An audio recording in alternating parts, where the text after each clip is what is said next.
ദൈവനാമത്തിന് മഹത്വമുണ്ടായിരിക്കട്ടെ.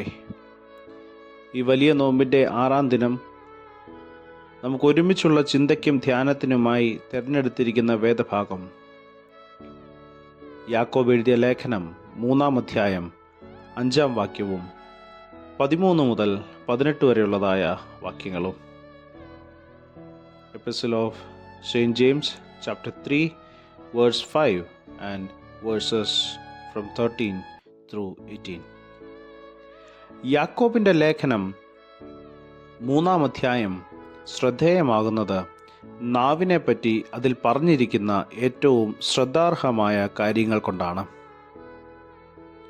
ശരീരത്തിലെ ഏറ്റവും ചെറിയ അവയവം എങ്ങനെ ഏറ്റവും അപകടകാരിയായി മാറുമെന്ന് യാക്കോബ് ശ്ലീഹ തൻ്റെ ലേഖനത്തിൽ കൂടി നമ്മെ ഓർമ്മിപ്പിക്കുന്നു. നാവിന് ഒരാളുടെ ജീവിതത്തെയും ശരീരത്തെയും നിയന്ത്രിക്കാനാവും. ഒരുവൻ്റെ ജ്ഞാനലക്ഷണം സൗമ്യതയാണ് എന്ന് യാക്കോബ് ശ്ലീഹ തൻ്റെ ലേഖനത്തിൽ കൂടി പറയുന്നു. സംഖ്യാപുസ്തകം 12-ാം അധ്യായം നാം വായിക്കുമ്പോൾ അവിടെ നാം കാണുന്നു, മോശയാണ് ഭൂലോകത്തിലെ സകല മനുഷ്യരിലും സൗമ്യനെന്ന്. ദൈവത്തോടുള്ള നിസ്തുല്യമായ സംസർഗമാണ് മോശയെ സൗമ്യനാക്കി തീർത്തത്. മത്തായി എഴുതിയ സുവിശേഷം 5-ാം അധ്യായം 5-ാം വാക്യത്തിൽ പർവ്വത പ്രസംഗത്തിൽ സൗമ്യതയുള്ളവർ ഭാഗ്യവാന്മാർ, അവർ ഭൂമിയെ അവകാശമാക്കും എന്ന് കർത്താവ് അരുളി ചെയ്തിട്ടുണ്ടല്ലോ. പുറപ്പെട്ടു പോയ വാക്കും കുലച്ചുവിട്ട അമ്പും തിരികെ എടുക്കാനാവില്ലല്ലോ. വാക്കുകൾ കൊണ്ട് മറ്റൊരാളെ മുറിപ്പെടുത്താനാവും. അത്തരം ഓർമ്മയിൽ നിന്നാണ് സങ്കീർത്തനക്കാരൻ വായ്ക്ക് കാവൽക്കാരനെയും അധരങ്ങൾക്ക് സൂക്ഷിപ്പുകാരനെയും നിയമിക്കണമേ എന്ന് പ്രാർത്ഥിക്കുന്നത്. ഒരുപക്ഷെ ഒരായുധം കൊണ്ട് ഉളവാക്കുന്ന മുറിവിനേക്കാൾ മാരകമായിരിക്കാം ചില ക്രൂര വാക്കുകൾ. അതുകൊണ്ട് നമ്മുടെ വാക്കുകളെ നാം സൂക്ഷിച്ച് ഉപയോഗിക്കുക.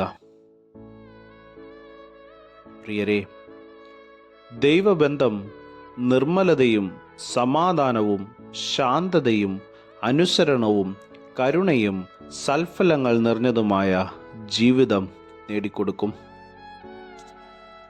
ദൈവശബ്ദം കേൾക്കുമ്പോൾ അനുസരിക്കുന്നതിനുള്ള തയ്യാറെടുപ്പാണ് അനുസരണഭാവമെന്നത്.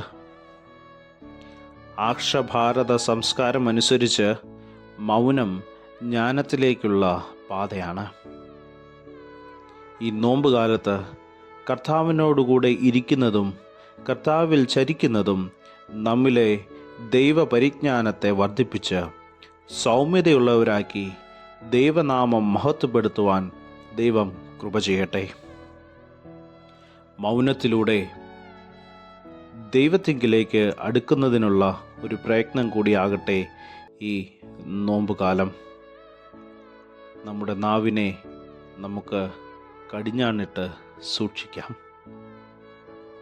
നമുക്ക് പ്രാർത്ഥിക്കാം.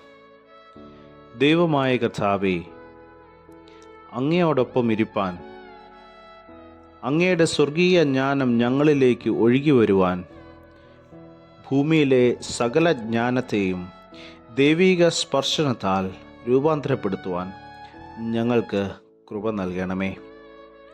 അപകടകാരിയായ നാവിനെ ശരിയായി നിയന്ത്രിപ്പാൻ ഞങ്ങളെ ഇടയാക്കണമേ. യേശുവിൻ്റെ നാമത്തിൽ തന്നെ ആമേൻ. സ്നേഹത്തോടെ, ജോയൽ അച്ഛൻ.